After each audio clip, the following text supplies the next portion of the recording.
Welcome back to Whispers of Wisdom. This channel exists for one reason: to explore great books the way they were meant to be experienced, slowly, deeply, without simplifying what was never meant to be simple. Here, we don't rush philosophy. We let it work on us. In this series, we are walking through Friedrich Nietzsche's Thus Spoke Zarathustra, a book written not to explain life, but to challenge it. Zarathustra unfolds across 4 powerful parts, each one stripping away illusions and forcing us to confront who we are and who we are afraid to become. In this second video, we continue part 1, focusing on chapters 5 through 8, where Zarathustra moves from inner transformation to the cost of becoming strong. Here we explore why joy and passion are not enemies of wisdom, how guilt and punishment break the spirit rather than heal it, why shallow reading creates shallow lives, and why growth often leads to loneliness before strength. These chapters are not comfortable. They are honest. So take a breath, let go of distractions, and listen not to agree, but to understand. This is Whispers of Wisdom, and this is Thus Spoke Zarathustra, Part 1, Chapters 5 to 8. Chapter 5, Joys and Passions. Zarathustra now speaks to something most moral systems fear deeply, something they try to tame, regulate, or condemn. Joy, passion, not because joy is weak, but because it is powerful.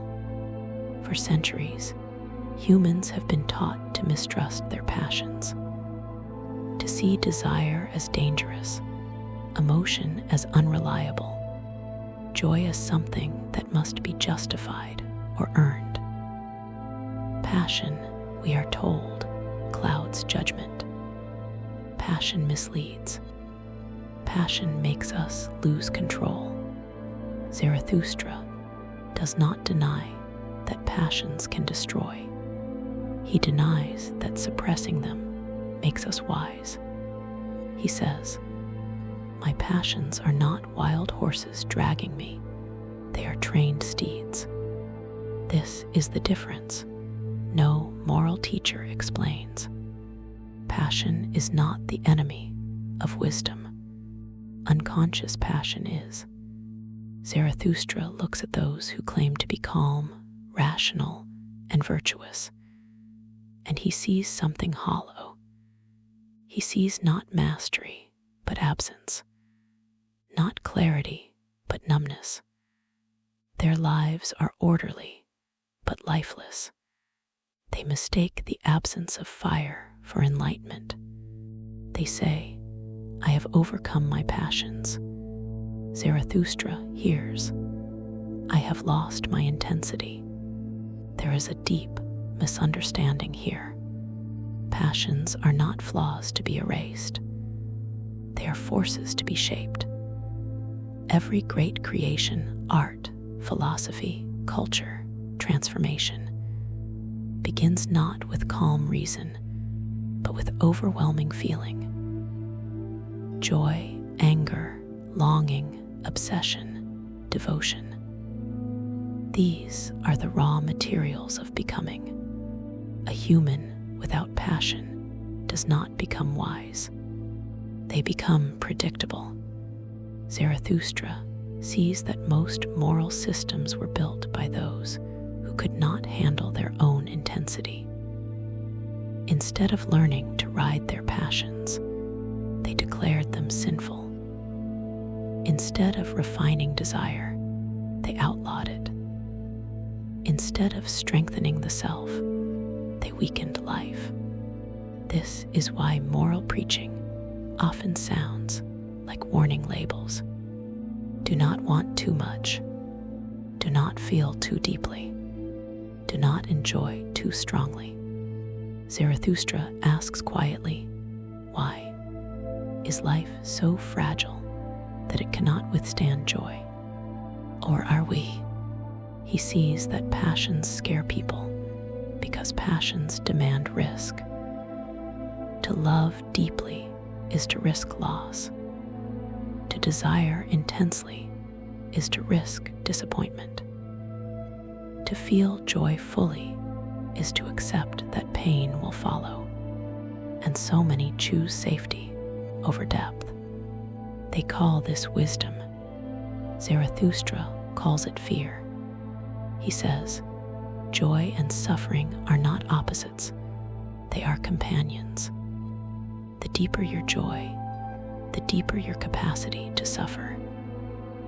And the one who tries to avoid suffering also avoids greatness. This is why Zarathustra does not preach happiness. He preaches intensity. A shallow joy that avoids pain is not worth much. A joy that has passed through suffering, however, becomes strength. It becomes creative power. It becomes affirmation. Zarathustra looks at passion the way a sculptor looks at stone. Untouched, it is rough and dangerous. Shaped with skill, it becomes form, beauty, meaning. The problem is not passion. The problem is lack of mastery. Those who repress passion never master it.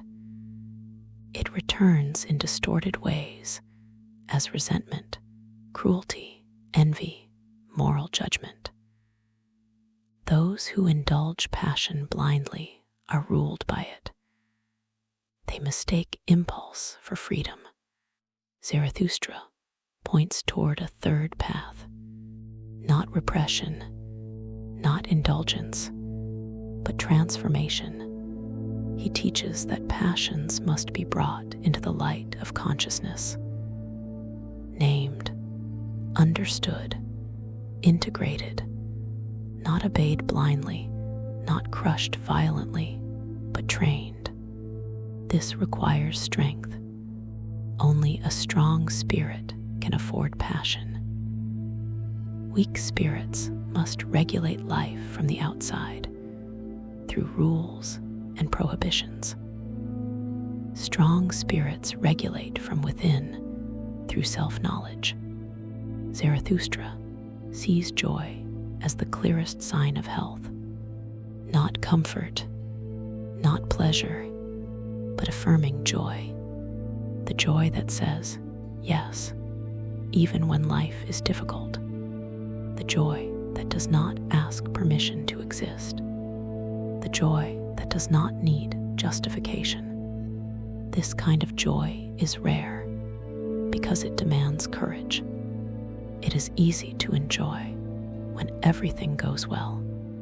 It is difficult to affirm joy when existence itself feels uncertain. But Zarathustra speaks to those who aim higher.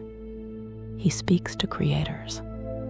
Creators are driven by passion, not because they are uncontrolled, but because they are possessed by purpose.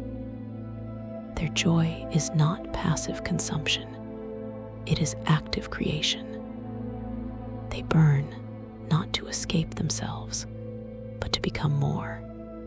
Zarathustra warns us here, beware of those who mistrust joy. They often mistrust life itself. They call seriousness virtue.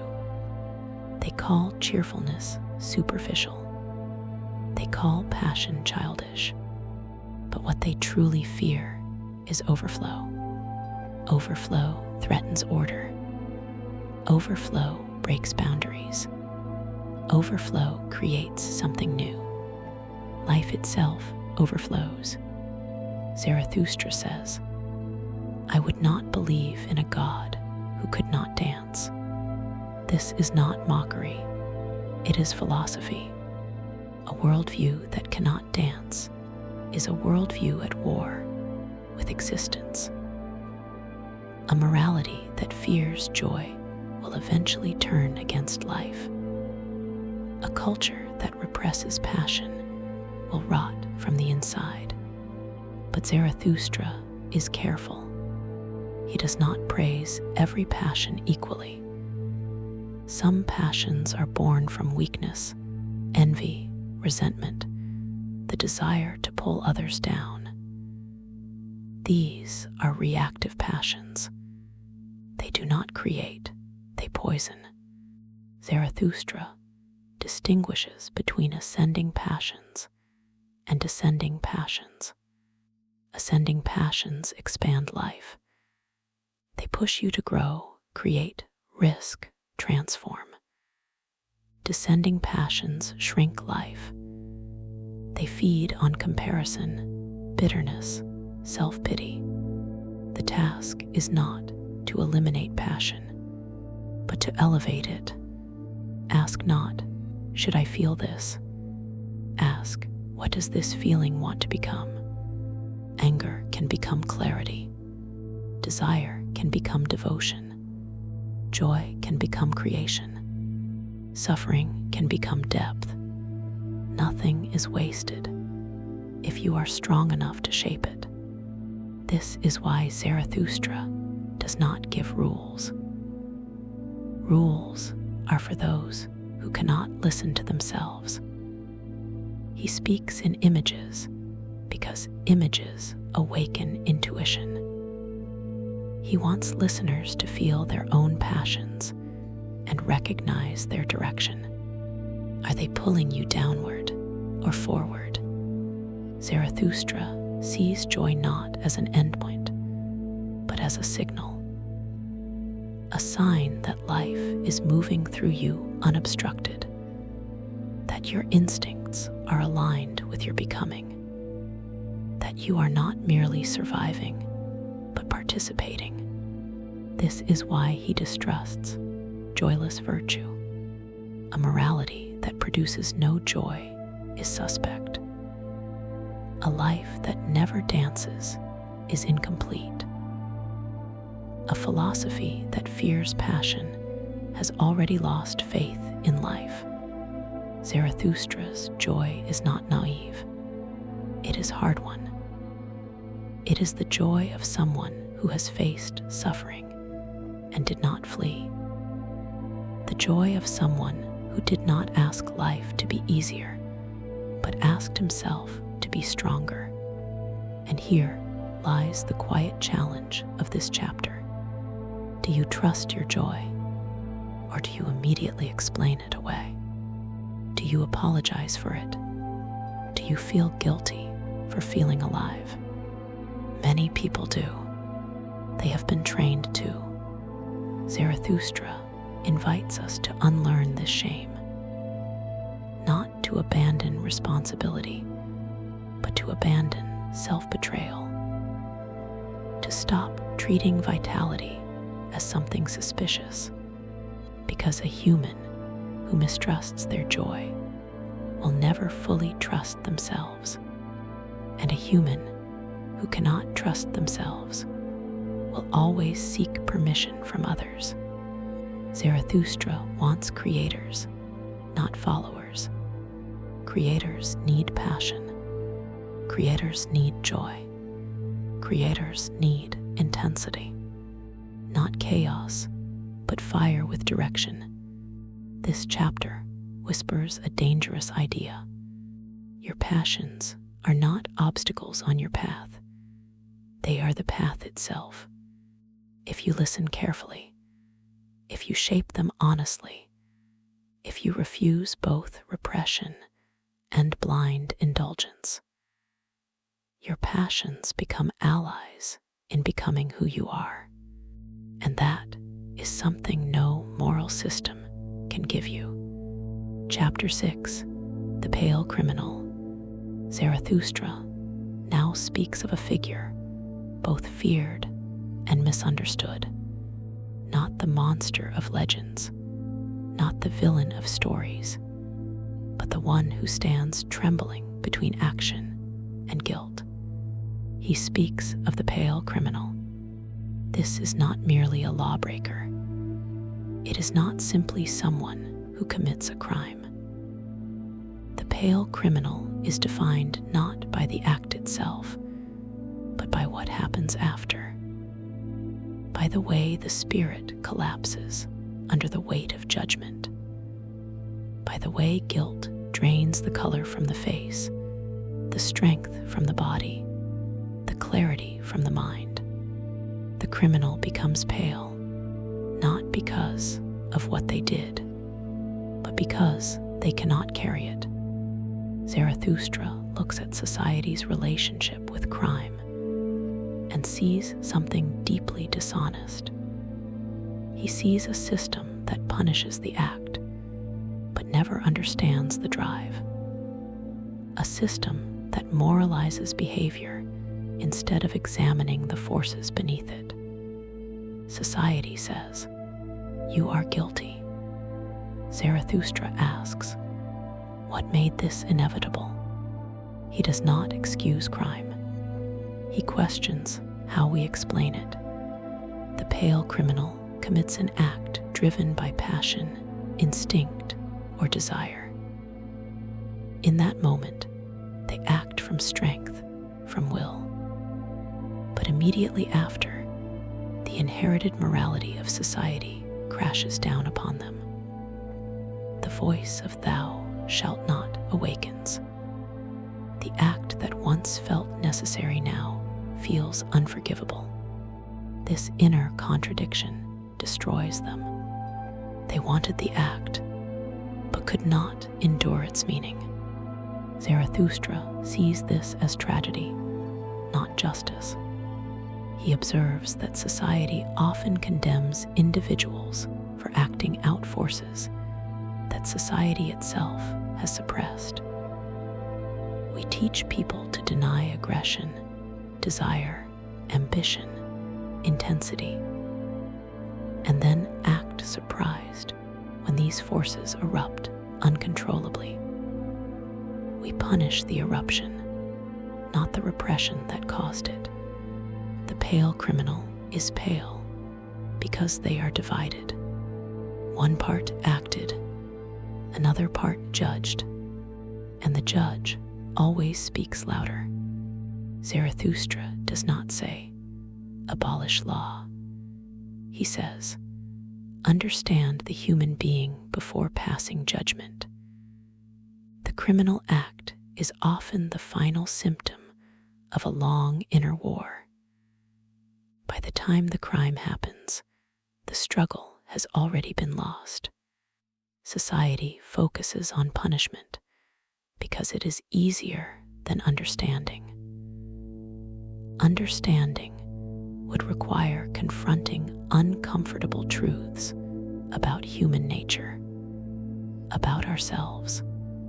Zarathustra sees that guilt is not a natural consequence of wrongdoing. Guilt is a taught emotion. It is learned, conditioned, reinforced. The body may feel fear or regret, but the crushing sense of moral guilt comes from internalized judgment. This guilt does not correct behavior. It breaks the spirit. The pale criminal no longer believes in themselves. They no longer trust their instincts. They no longer know who they are. Their punishment begins before any sentence is passed. Zarathustra sees something even more unsettling. He sees that society secretly needs criminals, not to eliminate crime, but to justify its moral system. The criminal becomes a symbol, a warning, a living example of what happens when one steps outside accepted norms. Society projects its own denied instincts onto them, then condemns them for it. The crowd feels righteous. The system feels validated. And nothing is understood. Zarathustra's voice grows sharper here. He says, "Many crimes are committed not because of excess strength, but because of blocked strength. Because natural drives are denied healthy expression. Because instincts are labeled evil instead of guided. The pale criminal is often someone who acted too late. After suppression turned pressure into explosion." Zarathustra contrasts them with a different figure, the noble criminal, rare, dangerous, unapologetic, one who acts from strength and does not collapse afterward.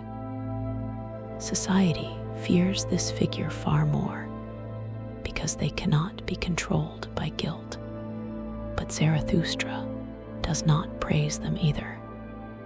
He simply notes the difference. The pale criminal suffers twice, once in action, once in judgment. This chapter forces an uncomfortable reflection. How much of our morality exists to prevent harm, and how much exists to maintain order? How often do we punish individuals for embodying impulses that exist in everyone? How often does guilt replace understanding?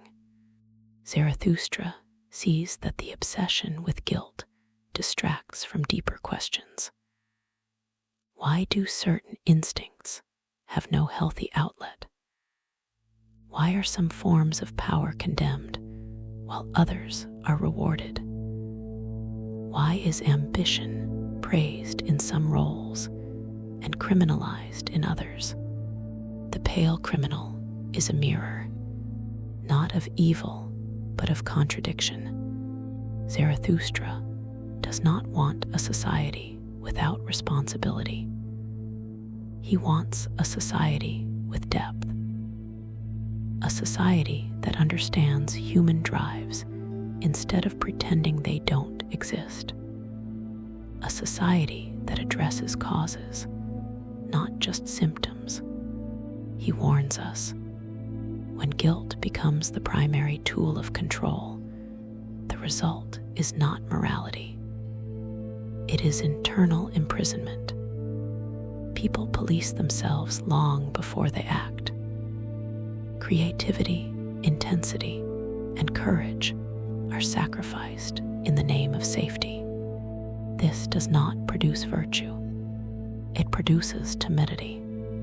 Zarathustra sees guilt as one of the most effective weapons ever invented, not because it restrains action, but because it turns strength against itself. The individual becomes their own executioner. The pale criminal stands as a tragic example of this process. And here, Zarathustra delivers a final, quiet blow. He suggests that society often punishes those who act too honestly, those whose instincts are visible rather than hidden behind acceptable roles. The criminal is condemned for acting out loud what others act out quietly through institutions, systems, and sanctioned violence. This does not make crime noble. It makes judgment questionable.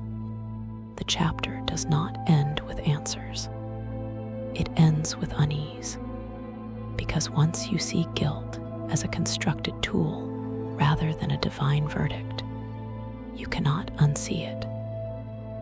You begin to question where your own guilt comes from, whose voice it is, whose interests it serves. Zarathustra leaves us with a disturbing insight. The greatest crime is not the act, but the breaking of the spirit afterward. And a society that specializes in breaking spirits may call itself moral, but it is deeply afraid of strength. Chapter 7, Reading and Writing. Zarathustra now turns toward a quieter subject, but one no less dangerous. Reading, writing. He does not speak of literacy. He speaks of how minds are shaped, of how words either awaken the spirit or flatten it, of how knowledge, when consumed incorrectly, becomes another form of sleep. Zarathustra is suspicious of readers, not because reading is bad, but because most people read without digestion. They collect ideas the way some collect possessions. They stack books, quotes, and opinions without ever letting any of it transform them. Their minds become libraries, impressive, orderly, and lifeless. Zarathustra says, "Of all that is written, I love only what one has written with one's blood." This is not a metaphor for drama. It is a standard. Writing with blood means writing from necessity, from experience, from struggle, from something that has cost the writer part of themselves. Words that did not come from danger, pain, joy, or transformation are empty, no matter how elegant. Zarathustra sees that most writing exists not to awaken, but to be consumed. Easy to read, easy to forget, designed to agree with the reader rather than challenge them. And readers love this. They want books that confirm what they already believe, ideas that fit neatly into existing opinions, wisdom that feels like agreement rather than friction. Zarathustra rejects this. He sees reading as a test, not entertainment. A true book should wound before it heals, confuse before it clarifies, demand before it gives. Shallow reading, however, creates shallow thinkers. Zarathustra warns against those who read too much but live too little. Their knowledge grows, but their experience shrinks. They become commentators on life instead of participants in it. Their thoughts are borrowed, their convictions secondhand. This is why Zarathustra distrusts scholars who know everything except themselves. They can explain every theory, but cannot endure solitude. They quote every thinker, but have never faced their own instincts. Their minds are full, and yet nothing has been transformed. Zarathustra prefers the one who has lived dangerously and thought slowly, over the one who has read endlessly and lived safely. He also speaks of writing, and here he is merciless. He says most people should not write, not because they are incapable, but because they have nothing to say. Writing, in Zarathustra's sense, is not expression. It is distillation. It is the residue left after life has burned through you. To write before living is to produce echoes, not voice. He sees how easily writing becomes vanity, a desire to be seen, heard, validated. Words written to attract attention rather than reveal truth. Zarathustra wants the opposite. He wants writing that is rare, compressed, dense, writing that demands effort from the reader, writing that cannot be skimmed, writing that resists easy consumption. This is why his own style is poetic, fragmented, symbolic. It forces slowness, It forces reflection. It cannot be swallowed whole. Zarathustra speaks harshly of the modern reader, though he foresaw this long before modernity fully arrived. A reader who reads quickly, forgets quickly, and moves on. A reader who wants summaries, conclusions, and takeaways, but not transformation. Such reading creates the illusion of understanding. Zarathustra sees this as dangerous, because when people believe they understand something they have not integrated, they stop seeking. They become confident without depth, opinionated without wisdom. He says, one must learn to read slowly. Slow reading is not about speed. It is about resistance. Letting a thought disturb you. Sitting with discomfort. Allowing confusion. Letting ideas rearrange you rather than you rearranging them into something familiar. This is why Zarathustra warns, not all wisdom is for everyone. Some minds want comfort. Some want certainty. Some want rules. Zarathustra writes for those willing to be unsettled. He also says something deeply provocative. He says that good readers are rare, rarer than good writers. Because good reading requires strength. It requires the ability to encounter something that contradicts you without immediately rejecting it or turning it into an opinion. Most readers do one of two things. They either worship what they read, turning ideas into dogma, or they dismiss what they read, protecting their ego. Very few allow themselves to be changed. Zarathustra writes for those few. This chapter is also a warning to creators. If you write, do not write to be liked. Write to be honest. Write to compress years of experience into a few dangerous sentences.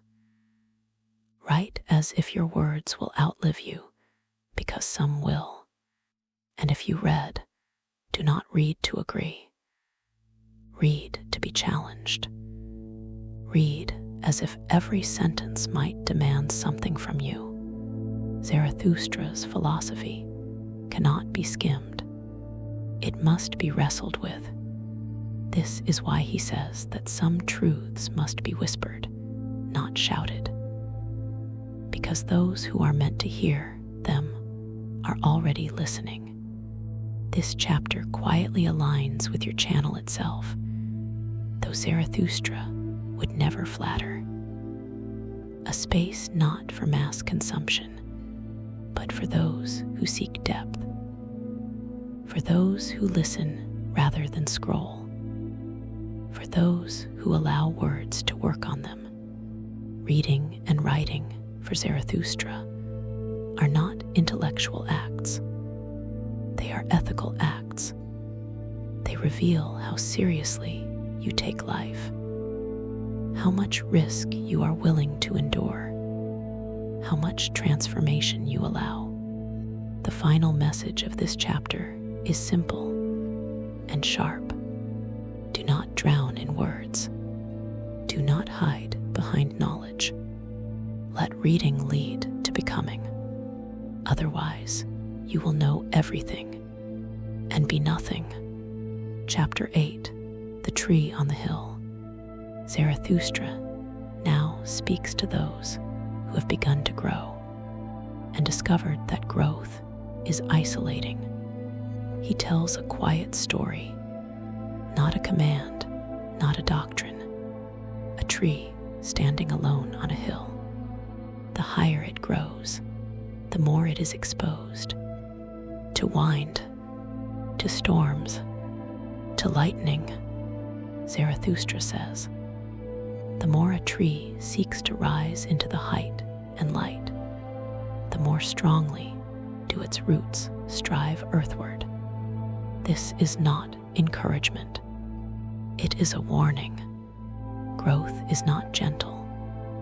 It is not social. It does not ask for permission. When a spirit begins to strengthen, to question, to create its own values, it often finds itself standing apart, misunderstood, envied, or quietly resented. Loneliness is not a side effect of growth. It is part of the process. Zarathustra addresses those who feel this loneliness and mistake it for failure. Those who think something is wrong because they no longer fit, because conversations feel shallow, because former comforts no longer comfort. He says, nothing is wrong. You are simply outgrowing your surroundings. But this realization comes with danger. A tree that grows too fast without deep roots will fall. A spirit that seeks height without grounding collapses into arrogance, bitterness, or fantasy. Zarathustra does not romanticize isolation. He does not praise detachment for its own sake. He warns against premature solitude. Some retreat from society not because they are strong, but because they are wounded. They mistake withdrawal for superiority. They climb the hill not to grow, but to escape. Zarathustra sees this clearly. True solitude is not rejection of others. It is commitment to growth, even when it costs belonging. The tree on the hill is not antisocial. It is simply rooted elsewhere. Its nourishment comes from deeper soil. Its orientation is toward light, not approval. Zarathustra speaks gently here because this stage is fragile. Those who begin to grow often feel exposed. Their old identities no longer protect them. Their new values are not yet solid. They stand between what they were and what they are becoming. This is when doubt whispers, "Why am I alone? Why does no one understand me? Should I return to what was familiar?" Zarathustra does not answer these questions directly. He reframes them. He says, storms are not punishments. They are tests of structure. Wind reveals weakness. Pressure reveals what is not rooted. The tree that survives does not curse the storm. It uses it. Likewise, the growing spirit must learn to endure misunderstanding without resentment, to accept solitude without turning it into superiority, to remain grounded while reaching higher. Zarathustra warns of a subtle danger. Loneliness can turn into contempt. The solitary can begin to despise the many. They can confuse difference with superiority.